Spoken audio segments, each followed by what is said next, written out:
I get asked all the time, Val, how do you make these well-rounded characters? They're so different from book to book.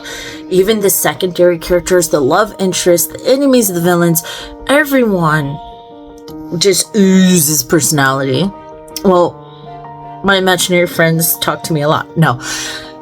Well, there's that. But it's because I develop each character as if they're a main character in their own story. And I just pick which story I want to tell, right? You always hear that phrasing too, right? That a good villain is a hero in his own story. And that's sort of the principle I go about. But I tell people all the time, if you want to check your characters, first off, and Lit Agents everywhere will also tell many of their authors to do this exercise, is in every scene or chapter, each character that you introduce should have a goal, motivation, and conflict for that moment at the very least. And even then, your main characters or staff or crew or cast of characters that you're using, you should be able to name 5 physical aspects of them, 5 personality quirks or pros about them, and 5 flaws that they have. Nobody's perfect. And it's those imperfections that can help them resonate or clash with characters in different ways, right? Like, for example, and those things can change, by the way. That, I think that's another failure point that I see a lot of authors and writers struggle with, is that your 5 physical attributes, your 5 flaws and 5 pros or personality quirks can shift throughout telling your story, okay? If they are experience something horrible, that's going to change them as a person because it changes real people, right? So, for example, in the Queen's Incubus, we have Valeshka, who's a caged bird, and it starts off, that prologue, you get to see how timid she is when it comes to her father and how he treats her and how, But then chapter 1, we're a little older, and the way she comes barging into this council room, this war room, she's not even flinching that they have half-drawn swords because she came in like an enemy soldier was barging in. But the fact that she's voicing herself and protecting her sister and protecting her destiny, and all that timidness is just washed away out of urgency, right? And then something terrible happens to her, and then she questions if she's able to do what she had just put herself up to do.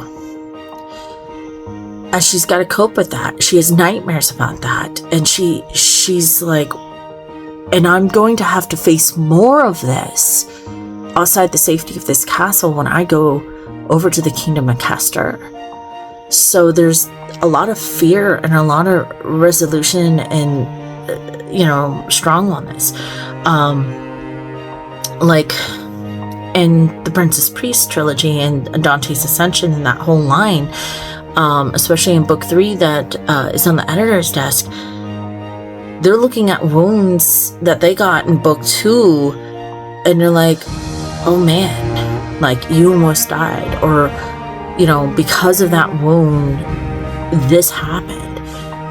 And it's important to let them acknowledge that later in the novel, later in a different book, that they look back and they're like, oh, remember that time? Or maybe when they're in a situation, they rub that scar, that wound. It's like Grandpa rubbing his knee when the bad storm's coming, y'all. You can add that as it unfolds. And that's a wonderful way of using character development and strengthening and rounding characters out. And again, those, maybe he didn't start off with a scar across his left eye. Maybe that happens during it, and that takes precedence in your 5 focal points for physical attributes. And then you suddenly realize, well, because he's cut across the eye, like, he flinches more. Well, now he's got a new flaw, a flaw that maybe overlaps or strengthens a previous flaw or enhances it. But because of that experience, he doesn't hesitate. He may flinch, but he doesn't hesitate like he used to. He doesn't overthink the situation. He just draws the sword and goes, because damn it, it's better than losing an eye, and maybe that's a thought he has now. And that's a pro, because before, your character would hesitate and the situation would evolve differently than it does now after he's experienced that. It adds to your reader's anxiety too, because they're like, this character's already been through this, and oh god, you're going to put him through worse or something similar in his trauma. Do it, because it makes for good storytelling and good character development. So remember that every character in your story should be reacting, evolving. This 5 attributes should be shifting throughout accordingly. And I would love to hear some of your favorite flaws or pros or physical attributes you've ever given a character that kind of really tweaked how they can interact with the plot in the world and even your readers at times. So that's your reader or writer advice for me. Reader advice. You don't need advice, readers. I advise readers to read another chapter, because that's what I do. But for writers and authors, that is my 10 cents on characters.